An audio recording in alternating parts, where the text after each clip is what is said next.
The turquoise skies of Arathis Prime were streaked with glowing trails as delegates continued to arrive for the summit. The planet, a meticulously chosen neutral ground, hummed with activity as representatives from countless worlds gathered to witness humanity's trial. The humans, meanwhile, had found themselves thrust into the center of attention after the unexpected rescue of the Rakthari cub. In the quiet of the humans' temporary quarters, Dr. Lila Mayfield carefully monitored the cub's vitals. The Rakthari infant, whose golden scales now gleamed faintly under the sterile light, was a picture of vulnerability. Every slow rise and fall of its tiny chest reassured her that their efforts weren't in vain. "His vitals are stabilizing," Malik said, his voice tinged with relief as he read the data from his console. Lila nodded. But he's not out of the woods yet. His biology is fascinating, adaptive to an extreme, but it requires an incredible amount of energy to sustain. If we hadn't acted when we did, he wouldn't have made it," Malik finished grimly. The cub stirred slightly, a soft churring sound escaping its throat. Lila reached out instinctively, her fingers brushing its smooth metallic scales. It nuzzled against her palm, a gesture of instinctive trust that made her heart ache. "Ah, humans and apex predators," Palik said, shaking his head. "Why does this always seem like such a bad idea on paper, but works so well in practice?" Lila smiled faintly, but didn't respond. Her thoughts were interrupted by the sound of heavy footfalls approaching their quarters. The Rakthari mother. The door slid open with a sharp hiss, revealing Zahra Kin, the cub's mother. The Rakthari delegate moved with the fluid grace of her kind, her golden eyes narrowing as they scanned the room. Though her posture remained imposing, there was a visible softness in her gaze as it fell upon her cub.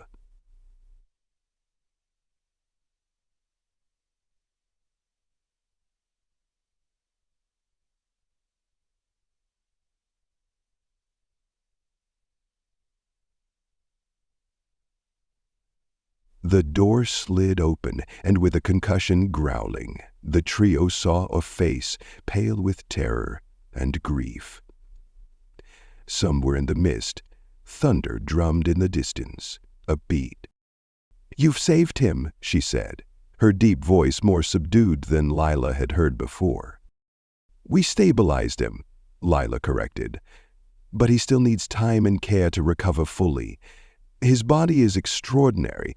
It's adapting faster than anything I've ever seen. But he's also exhausted. He'll need specialized nutrition to replenish his reserves."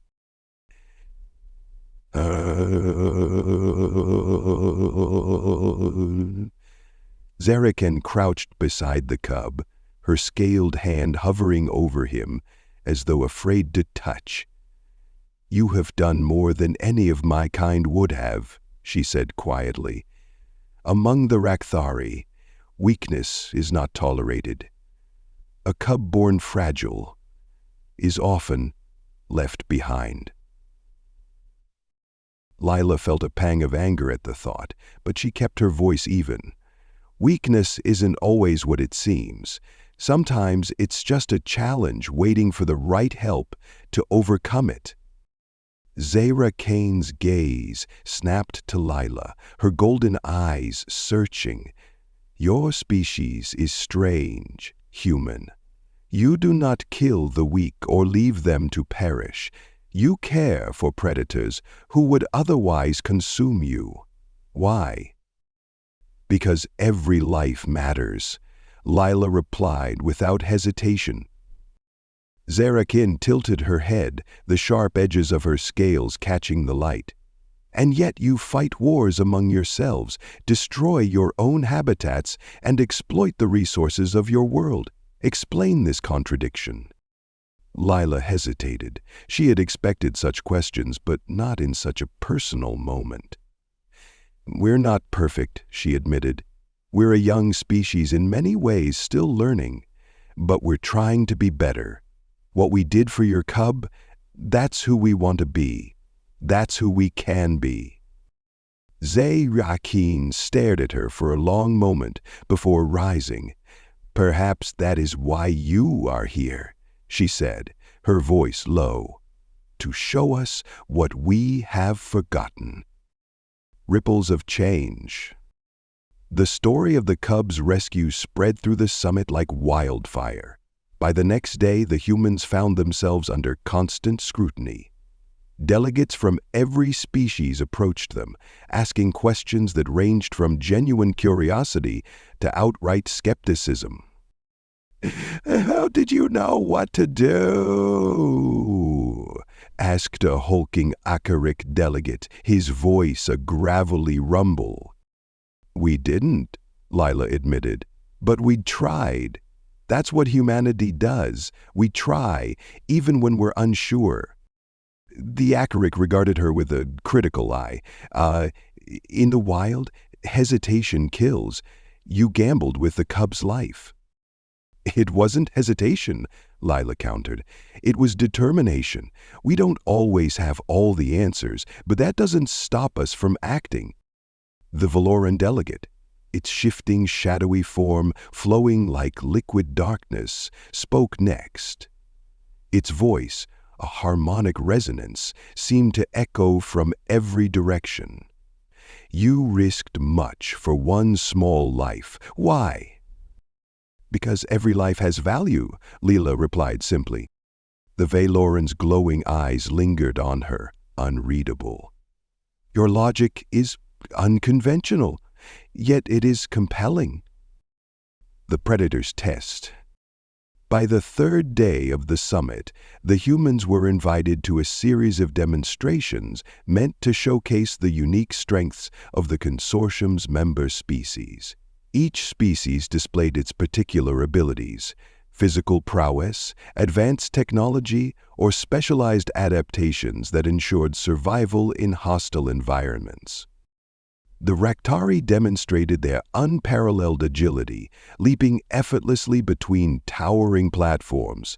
The Akaric crushed dense alloys with their bare claws, showcasing raw strength. The Valora moved with eerie precision, vanishing into shadows and reappearing silently behind their targets. When it was humanity's turn, Lila stepped forward with a calm resolve. She presented a simple video compilation, images and footage of humans rescuing predators, raising orphaned cubs, and nursing injured animals back to health. One clip showed a man releasing a rehabilitated eagle into the wild, his face beaming with joy as the bird soared into the sky. Another featured a woman tending to a wounded tiger, her hands steady despite the animal's intimidating presence. The room watched in silence as the final clip played, a diver freeing a whale entangled in a fishing net, the massive creature's movements slow and gentle, as if understanding the diver's intent. When the screen dimmed, Lila turned to face the delegates. "We may not be the strongest or the fastest," she said, "but we are guardians. We protect life, even when it poses a threat to us. And in doing so, we create trust where there was fear, and balance where there was chaos." A new perspective? As the summit continued, it became clear that humanity's actions had begun to shift perceptions. Delegates who had dismissed them as weak now saw them as something else entirely: resilient, compassionate, and willing to face danger not for personal gain, but for the preservation of life itself.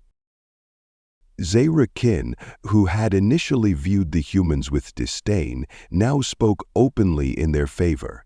"They cared for my cub when no one else would," she declared during a session. "They risked failure and disgrace to save a life that was not their own.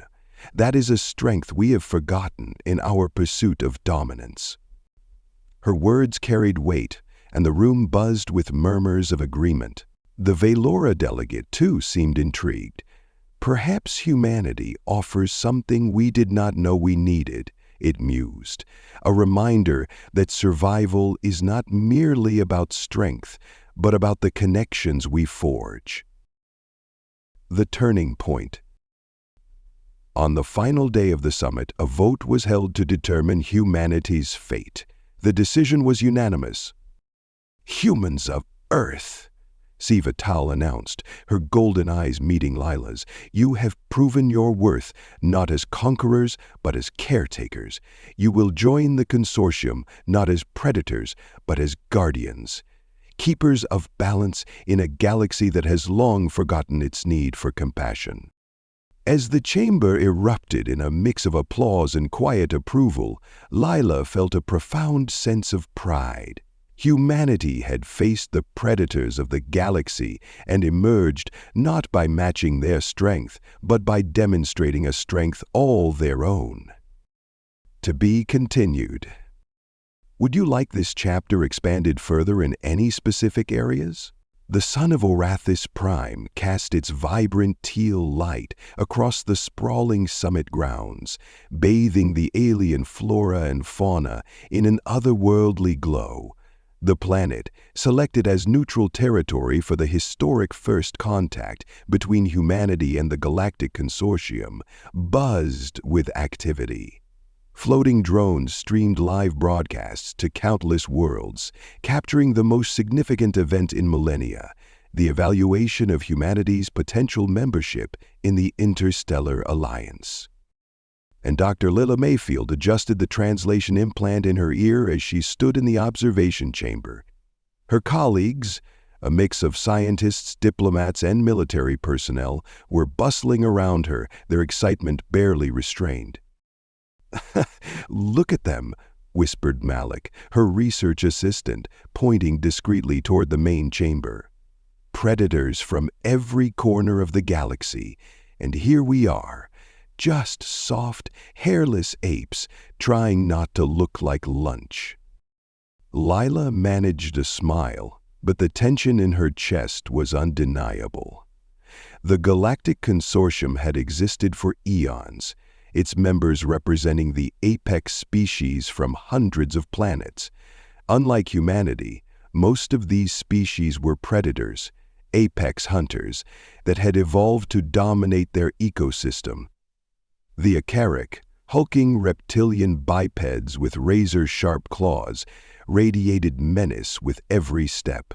The Raktari, feline creatures with golden scales, moved with predatory grace, their eyes scanning every corner of the room. Then there were the Velora, the most enigmatic of them all. They resembled living shadows, their forms shifting and flowing as if they were smoke caught in an unseen breeze. Their glowing white eyes seemed to pierce through every lie and pretense. Humanity's delegation, by contrast, seemed fragile. Dr. Mayfield and her team wore formal but functional attire, carrying tablet-like devices that stored centuries of Earth's scientific, cultural, and ecological history. General Marcus Taggart, the military representative, stood tall and stoic in his uniform, but even seemed small compared to the towering Akaric beside him. "We're not just soft, Malik," Lila said quietly. "We're adaptable, and that's what they'll see." The opening session was ceremonial, a dazzling display of alien culture.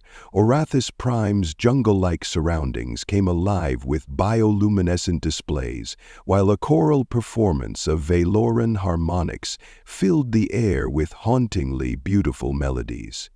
As the final notes faded, the consortium's leading council, an eclectic mix of delegates, stepped forward.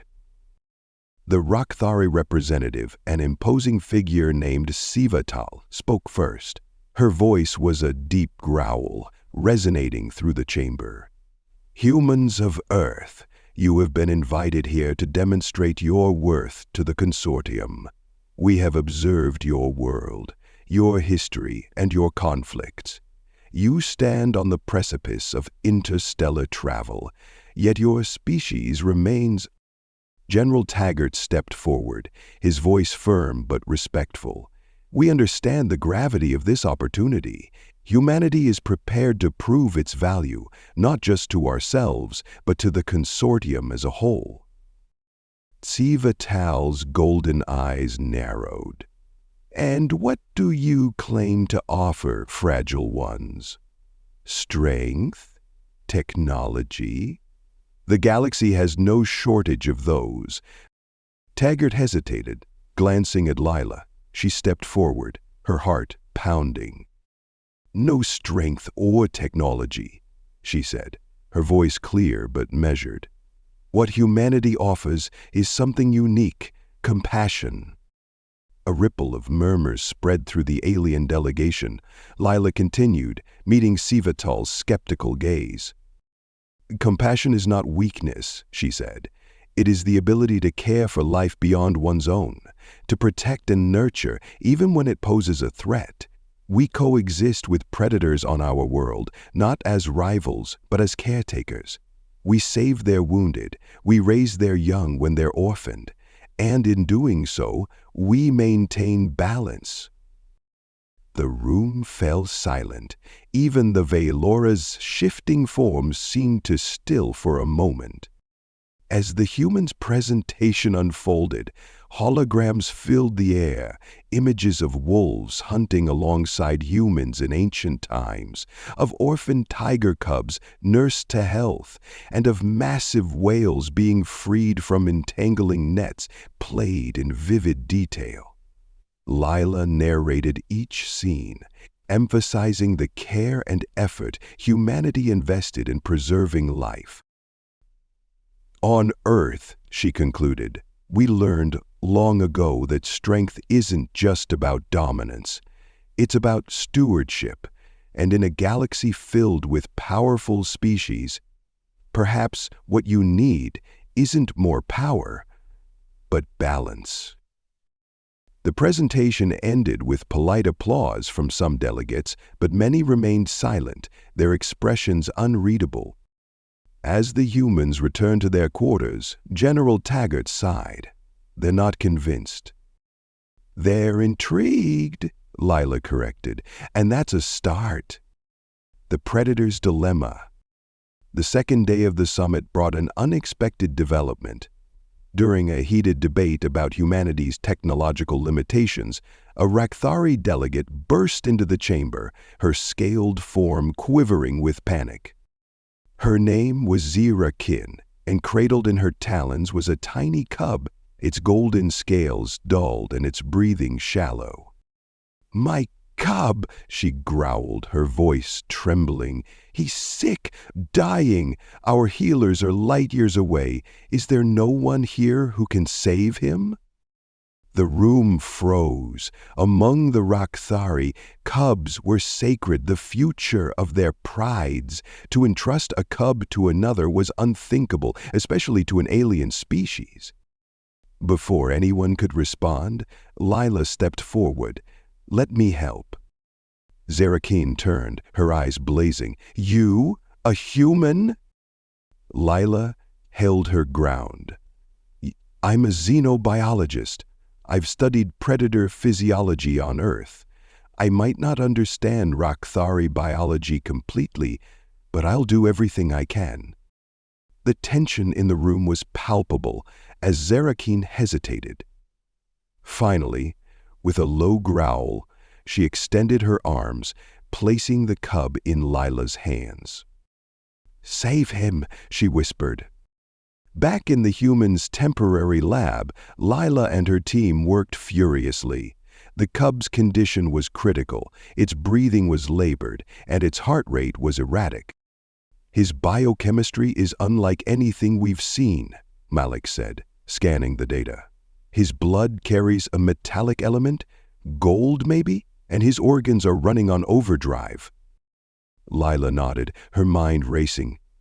"It's adaptive biology. His body's trying to compensate, but it's burning through his energy reserves too fast." We don't have Rakthari medicine, Malik said. What can we do? Leela thought of Earth's apex predators, of the countless times humanity had intervened to save them. We stabilize him first, she said. Support his systems until his body can recover on its own. Olivia, prepare a nutrient solution. Malik, monitor his vitals for any sudden changes. Hours passed in tense silence. Finally, as the cub's breathing evened out, Leela allowed herself a small smile. Is not out of danger, she said, but he's stable. We'll need to keep monitoring him, but I think he'll make it. When Lila returned to Zirakin, the Rakhtari delegate's eyes softened. You saved him, she said, her voice filled with wonder. I did what anyone would, Lila replied. No, Zirakin said, not anyone. Among my kind, weakness is not tolerated. A dying cub would be left to its fate. But you chose to fight for him. Her words echoed through the chamber, and for the first time Lila felt the weight of what humanity had achieved. A glimmer of trust. Word of the incident spread quickly through the summit. By the next day, the human delegation found itself at the center of attention.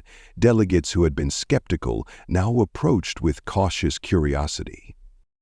How did you know what to do? Asked an Akaric warrior, his voice a deep rumble. We didn't, Lila admitted, but we tried.